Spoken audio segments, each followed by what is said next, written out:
Okay, we got some wild activity going on here.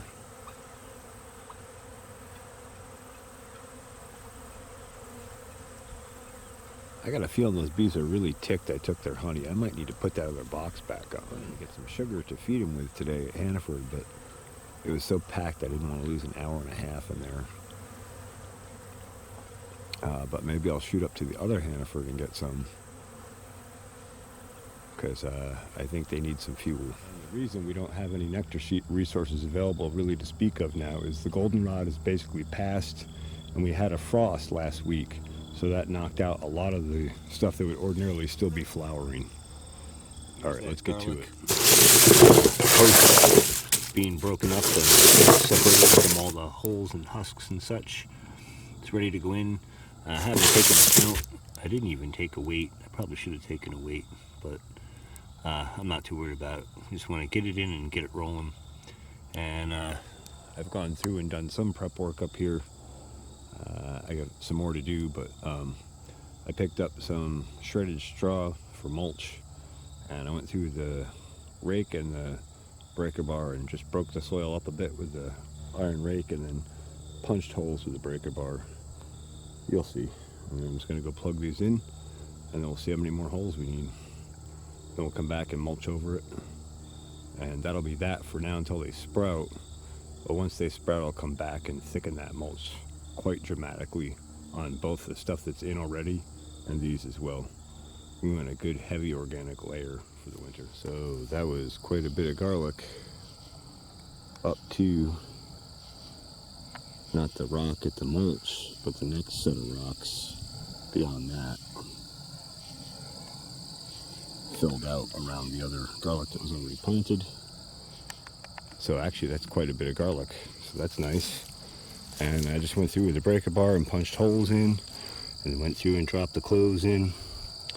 And I'm going to come back and mulch over this with the straw, and that'll be it for now. I'll probably come back with a drench of some sort, tonight or tomorrow, whenever, as soon as I can get to it.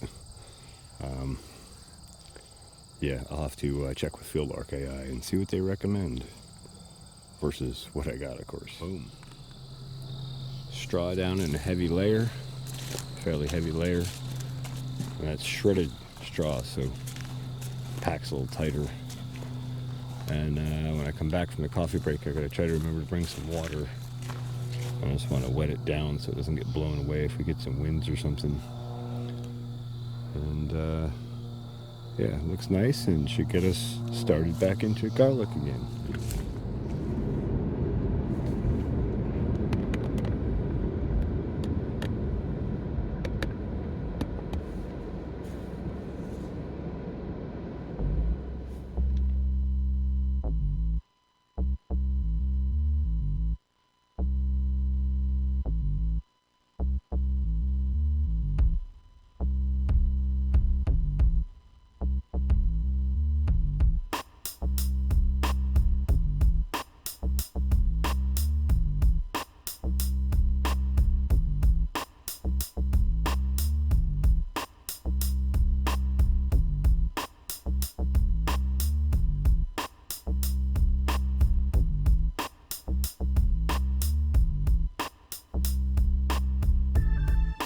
Oh, and I just turned around from the beehives, and that's exciting news.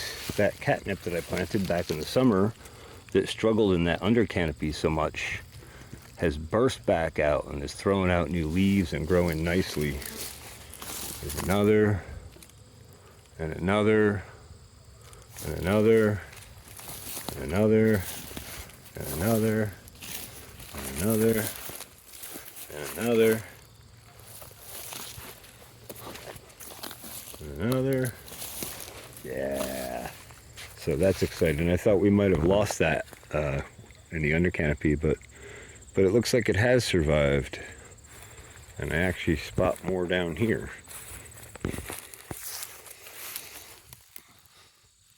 So that's fantastic. That's that special catnip. You'll see. It's amazing stuff, and kitties love it. So I tried two different versions here.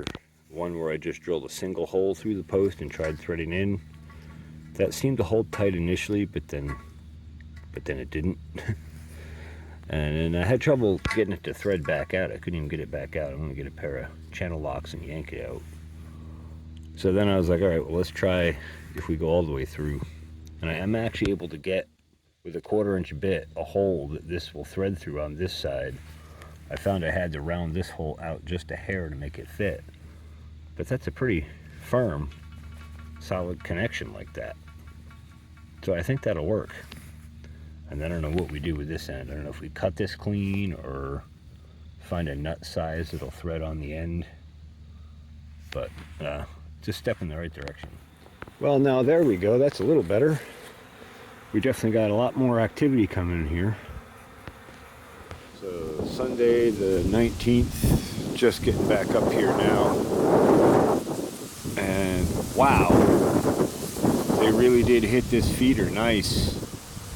They're clearing all the sugar out of it. Look how much sugar crystallized all around here. October 21st, 2025. Just checking back on things on the cover crops here. Just thought we'd get a quick glimpse on our way in. Got a little bit more work done on the fence yesterday. We'll go take a look at that. I have not gotten a foliar feedback down on this, but waiting to hear back from Advancing Eco-Agriculture on some new nutrients to put down. I want to put down a renovant charge and sea shield and inoculants and do a solid soil primer for fall, both for this block and the fence block. But we'll get to that when we get to that. A quick shot from the north end with the sunlight hitting it. See, nice even uniform layer, or a combination of rye and clovers. So I thought we'd just take a quick check on the honeybees. As you recall, we put feed on yesterday, or actually, if you haven't seen the BVD, you probably wouldn't know that, but we put feeders on inside the hives yesterday. Still see quite a bit of strong activity here on the right-hand hive. Still a little bit of like robbing behavior here on the middle hive up top. I don't know, we're just going to keep feeding them. Probably check it and top it off every other day or third day, something like that. And we'll take that right out until we can't feed them anymore. Make sure their nests are backfilled with a solid block of resources. So yesterday I went through and started stringing up the next rung. We're not done firming up all the bottom fencing stuff, but the deer keep trying to get in here and mess things up, so I thought I would get another rung up and hopefully prevent them from getting in, getting trapped, and then panicking and breaking fence on the way out. And I wasn't sure how well these were going to work. These steel shank threaded hangers, but they seem to work really well actually. I got to drill through both sides of the post. The hole on the left I drill out just a little bit bigger, and the hole on the right I just leave right at 1/4 inch, using a 1/4 inch bit, and then our thread threads right into that, so, and holds nice and firm. Got a nice solid physical connection there to hold it up. So I think that's going to work nice, and those standoffs are far enough out that we can come back and even run some electric fence outside of our mesh fence later on, so we have an electrical standoff to keep deer in such a way. And I might even come back later on as we finish this out and do a rung in here, right about in here, so that if squirrels try to climb this to get in to go after something, they get caught between the fence as the ground and the zapper, and it hopefully will help keep them out. We'll see about that. Anyway, today I'm going to try and get another leg or 2 or 3 of these up if I can. We'll see how it goes time-wise. Just so you can see how this goes.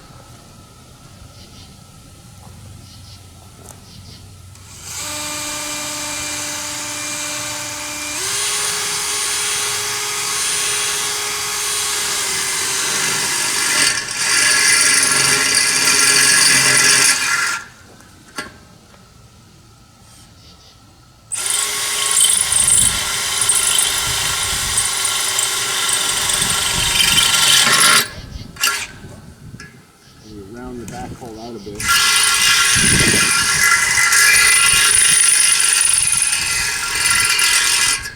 Just enough to accommodate this shaft, which gets a little bigger right about here. How well we can. Right about here it gets a little larger. So we got to be able to thread through, drop through, and then we'll sit on this part of the shaft in the front, and this threads into the back.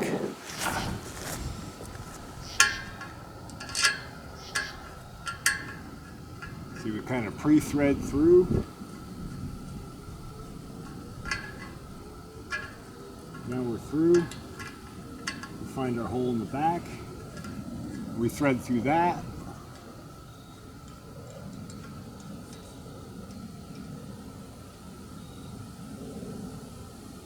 And that's not going anywhere.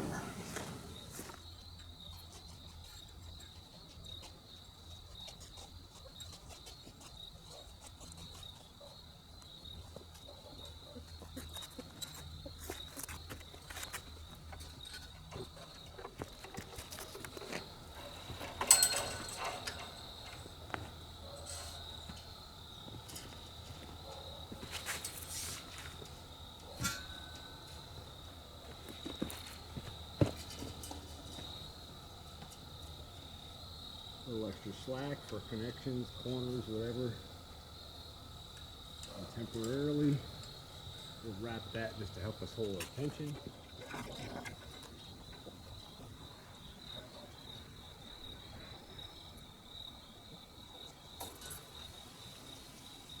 So I just thought I would share those little construction pieces with you. Pretty straightforward and simple once you have it figured out. Functionally works really nice. And if one of these gets broken or messed up, we can take it out and replace it with a new one. That's kind of handy for fence maintenance for the future. And this puts us about a little over 6 foot. It's over my head. And I'm just about 6 even, so it's probably 6'2" above grade, regular grade now. So I'm hoping that'll deter the deer from jumping in and grazing, but we'll see. We'll see if they even notice it. They might try to jump it and hit it. See, they've been in here grazing steadily, and I mean, like, not even joking around. Major grazing pressure. Look how grazed down all this stuff is in here. This whole patch. Now, with cover crops, I don't mind so much, but can you imagine trying to grow a productive crop for profit with that going on? 1 step forward and 6 steps back. Just back here to look at our garlic and mulch. I didn't even get a look at this yesterday since the rain. It looks like that settled the mulch in real nice. And I got to go back and do some weeding down the edges and then expand that mulch layer a bit. And it looks like I got a little bit of weeding to do in here, and I got to get a foliar drench down and maybe some dry amendment too, maybe some chicken manure or something like that to give them a little bump in nutrition. But it's nice to have them in. We got a good rain following that, and we've already done some soil work for building better soil.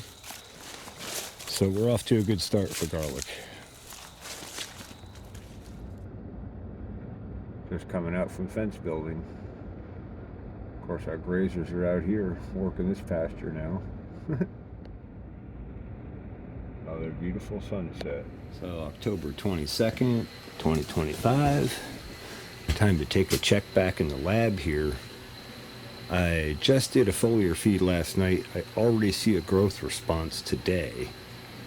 I'm using Fieldlark AI from Advancing Eco Agriculture to guide my feeding practices in the grow lab now, and getting some really nice results. The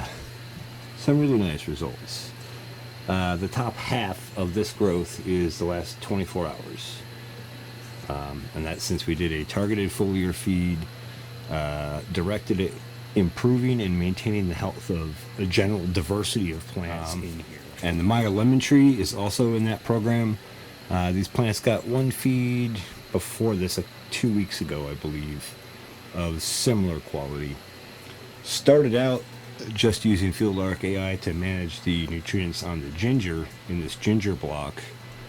Found tremendous responses, really well targeted feeds, really well targeted humidity, light, everything recommendations.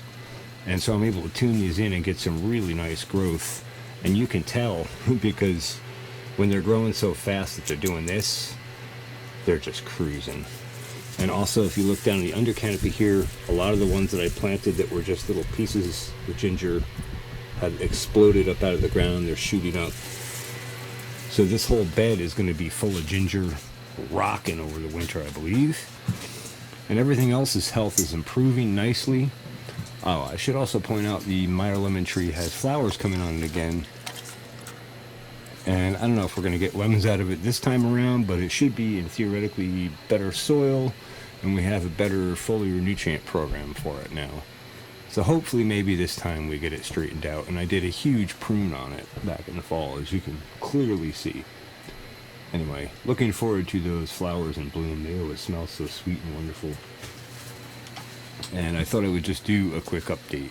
So that's it for now. And I'll dig up and throw a little clip of the Fieldlark AI guidance for this.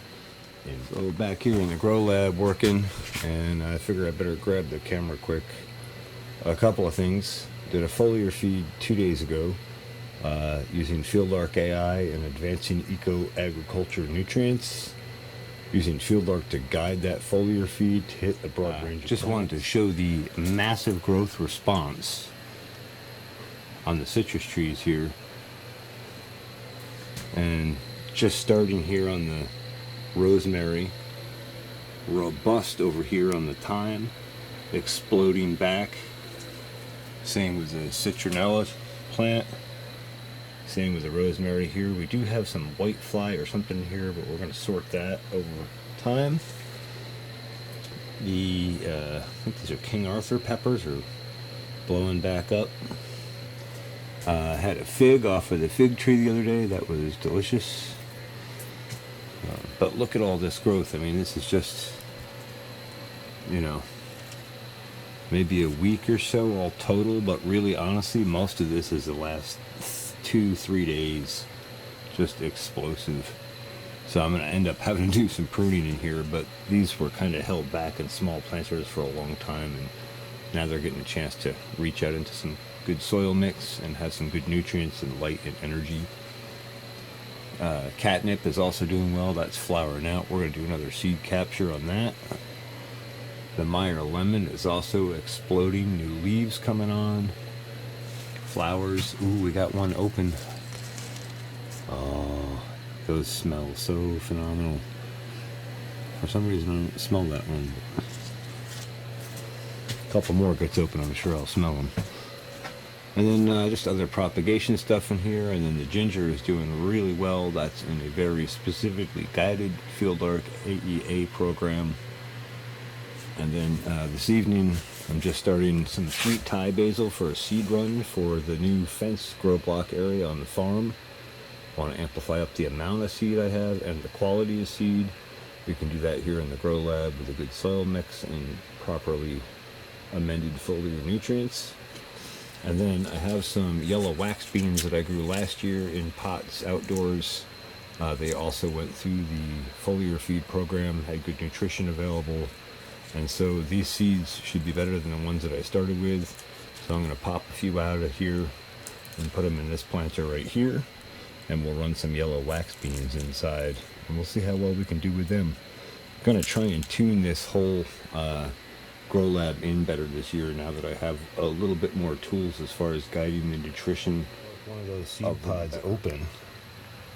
And I was going to break another one open. And I thought, you know what?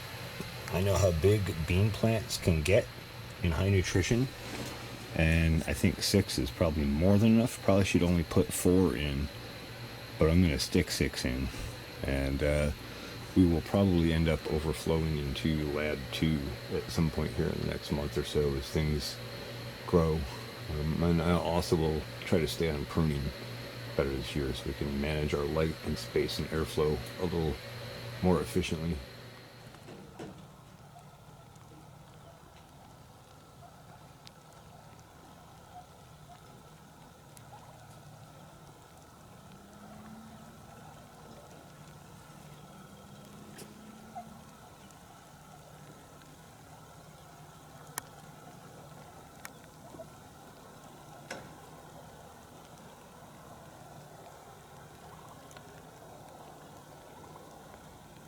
All in all, not a bad way to end the week.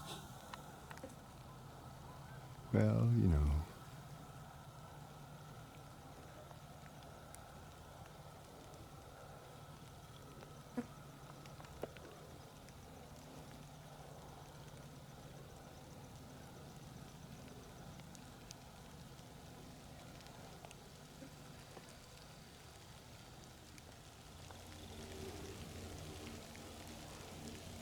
Yes, indeed.